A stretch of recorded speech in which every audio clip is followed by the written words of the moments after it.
Hey guys, it's Godbars here, the self-proclaimed hip-hop historian, and this is the 105th episode of my series where I grab a vinyl from my collection, talk about why I love it, what influence it had, and what its place is in the grand scheme of hip-hop. So I realized that despite my attempt to have as many classic 90s artists on here as I can, I've yet to feature any projects from one of the most important collectives in boom bap, that being the Brooklyn-based supergroup Boot Camp Clique. They were in turn comprised of multiple legendary duos and trios, including Helta Skelta, Smith& and Wesson, Original Gun Clappers, and of course Black Moon. There aren't too many crews in hip-hop with this amount of members, let alone ones where pretty much everyone affiliated contributes equally. This automatically puts BCC in the same conversation as crews like Wu-Tang Clan, Arrested Development, Hieroglyphics, 3-6 Mafia, and even outfits like Native Tongues or Dungeon Family.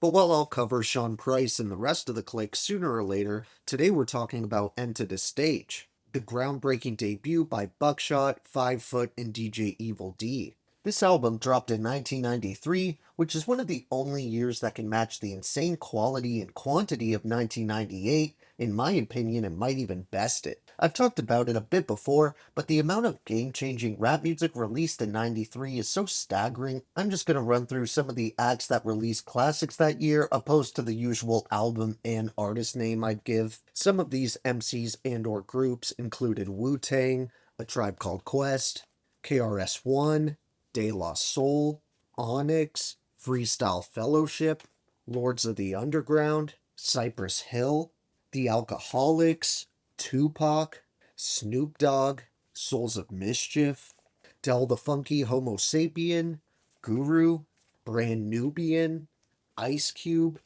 Easy E, Sibo, Spice One, and the Beatnuts, and that's still just a sample of the legends who dropped that year. But even with so many to choose from, whenever I hear that year brought up in relation to hip hop, Black Moon's debut is always one of the first examples that comes to mind. This was the first in a number of classics released within the BCC multiverse, like Smith& and Wesson's To Shinin', Helter Skelter's Nocturnal, OGC's To Storm, as well as The Chosen Few and The Last Stand, which are a couple of my favorite LPs that the entire Boot Camp Clique released as a collective. And they would even maintain this quality and status into the late 2000s and early 2010s, due to Sean P. reinventing himself and releasing multiple dope projects. But even amongst all that amazing material, for me, Enter the Stage is neck and neck with Helter Skelter's debut. But even amongst all that amazing material, for me, Enter the Stage is neck and neck with Helter Skelter's debut is my favorite Duck Down Records related album,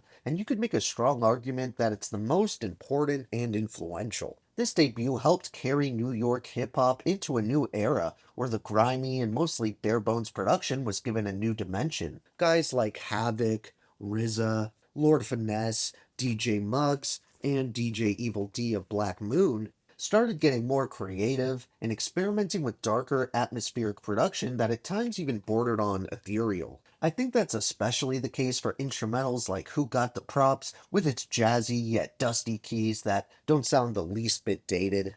I feel like this was sort of a general consensus across hip hop at the time, where people were realizing rap wasn't just about a breakbeat and the MC, you also could create a vibe that feels specific to your work and even displays some of your musical interests and inspirations through what samples you use. This album is the poster child of setting a tone that belongs solely to itself, from the sound, the legendary cover art, even to the name Black Moon, which kind of has an ominous quality. The first time I ever heard this song, it actually was from a really old Vic Mensa song back when he was still a good rapper, because he had used a snippet on the beginning of his track Acid Trips in Vegas. It's only a short intro that then switches to another heavily used famous hip-hop sample, which I'm not sure who actually did it originally, but I know Cypress Hill too would utilize it on their third album. Either way, even with a tiny section of Who Got the Props being all I had heard of it, it got stuck in my head and I was so stoked when I later found the original song. However, it's actually a bit misleading to pretend Evil D handled the instrumentals here completely on his own, because he had assistance through his partner from the Beat Miners, Mr. Walt. But just as important as their production were the hungry, lyrically fit verses delivered by Buckshot and 5 Foot.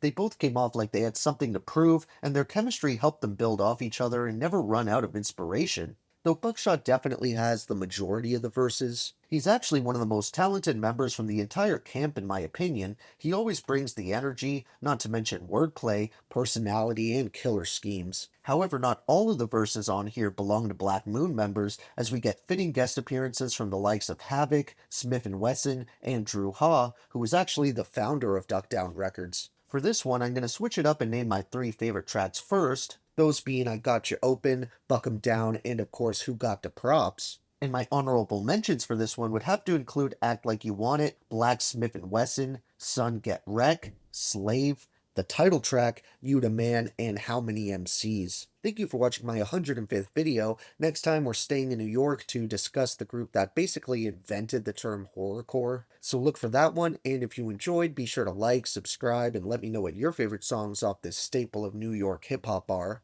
Don't forget to have a great day, and I'll see you next time, okay? Alright.